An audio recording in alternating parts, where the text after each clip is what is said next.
You ask Tiger to solve. This deals with linear equations with one unknown. The final result is z equals -14. Let's solve it step by step.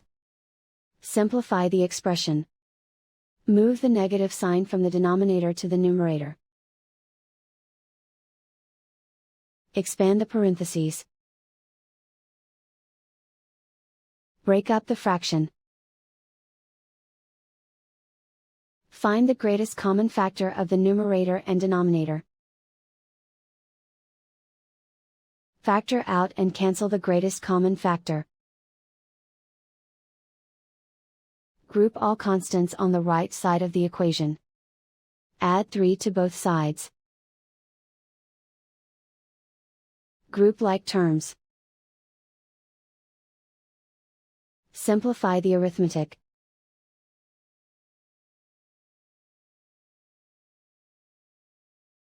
Isolate the z. Multiply both sides by inverse fraction 2 over -1.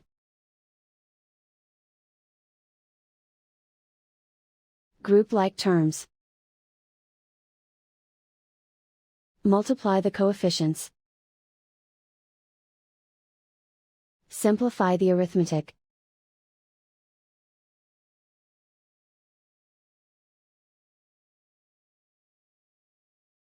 And so the final result is z equals -14.